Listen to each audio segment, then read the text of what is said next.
আজ বৃহস্পতিবারের দিনে বাড়াতে বরকতপূর্ণ এই দোয়াটি 11 বার পড়ুন। গায়েবী টাকা আসবে, অভাব দূর হবে, গুনাহ মাফ হবে, আশা আকাঙ্ক্ষা পূরণ হবে। বৃহস্পতিবারের দিন আল্লাহ তাআলার পক্ষ থেকে বিশেষ নিয়ামত প্রদান করার দিন। এদিন আল্লাহ তাআলা আসমানের দরজাসমূহ উন্মুক্ত করে দেন। এদিনে আল্লাহ পাক রব্বুল আলামিন ইমানদারদের জন্য, মুমিন মুসলমানদের জন্য বিশেষ নিয়ামত প্রদান করে থাকেন, কল্যাণ প্রদান করে থাকেন। এই দিনটিকে স্বয়ং নবী করিম সাল্লাল্লাহু আলাইহি সাল্লাম গুরুত্ব দিয়েছেন।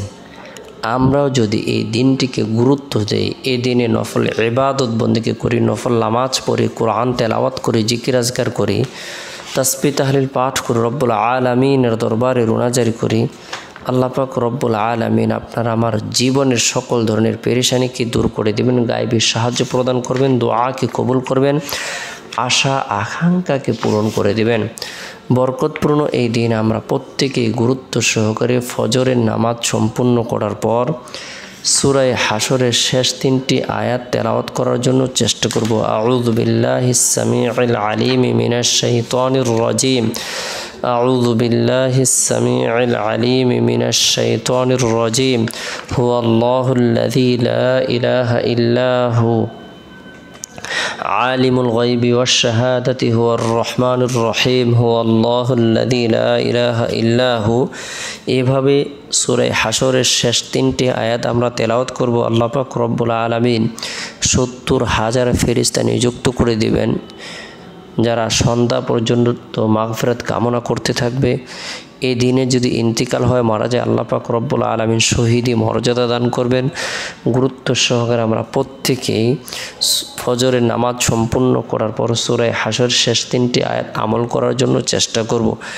এরপরে বৃহস্পতিবারের দিন জোহরের নামাজ সম্পূর্ণ করার পর নিরিবিলি এক পরিবেশের মধ্যে বসে গুনাহ মাফের উদ্দেশ্যে তওবার নিয়তে 11 বার ইস্তিগফারের আমল করব। আস্তাগফিরুল্লাহ রাব্বি মিন কুল্লি যামবি ওয়া আতুবু ইলাইহি।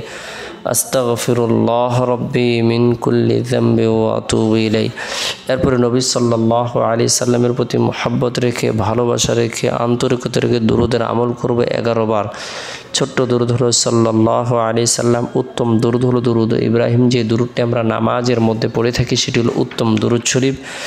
এরপরে ঋণ পরিশোধের উদ্দেশ্যে, রিজিক বৃদ্ধির উদ্দেশ্যে, পেরেশানি দূর করার উদ্দেশ্যে রাসূলের শিখানো বরকতপূর্ণ এই দোয়াটি আমরা 11 বার আমল করব। আল্লাহুম্মা কফিনি বিহালালিকা আন হারামিক ওয়া আগনিনি বিফাদলিকা আম্মান সিওয়াক।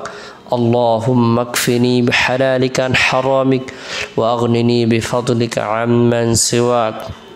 হে আল্লাহ, হারামের পরিবর্তে হালাল রিজিক দিয়ে আমাকে যথেষ্ট করুন, আর আপনার অনুগ্রহ দ্বারা আপনি ছাড়া অন্য সব কিছু থেকে আমাকে অমুখাপেক্ষী করুন। যে ব্যক্তি বরকতপূর্ণ এই দোয়াটি আমল করবে, যদিও তার ঋণ পাহাড় পরিমাণ হয় না কেন, সে টাকা পয়সার যত ধরনের সমস্যার সম্মুখীন হোক না কেন, আল্লাহ তাআলা তার জন্য উত্তম ফায়সালা করে দিবেন, তার পেরেশানিকে দূর করে দিবেন। বরকতপূর্ণ এই দোয়াটি আমরা আমল করব, রব্বুল আলামিনের দরবারে রুনাজারি করব। আল্লাহ তাআলা আপনার আমার দোয়াকে কবুল করবেন, আশা আকাঙ্ক্ষাকে পূরণ করে দিবেন। এরপরে বৃহস্পতিবারের দিন শেষ হওয়ার পর যে রাত আসে, এই রাতটি হলো ফজিলতপূর্ণ একটি রাত। এই রাত হলো জুমার রাত। এই রাতে আল্লাহ তাআলা দোয়া কবুল করে থাকেন। এই রাতে বিশেষ করে এশারের নামাজ সম্পূর্ণ করার পর লা ইলাহা ইল্লাল্লাহ মুহাম্মাদুর রাসূলুল্লাহ সাল্লাল্লাহু আলাইহি সাল্লাম এই কালিমার জিকির করব কয়েকবার ইস্তিগফারের আমল করব, কয়েকবার দুরুদের আমল করব। আল্লাহর নাম নিয়ে যথাসময়ে তাড়াতাড়ি আমরা ঘুমিয়ে যাব। আল্লাহুম্মা বিসমিকা আমুতু আহইয়া।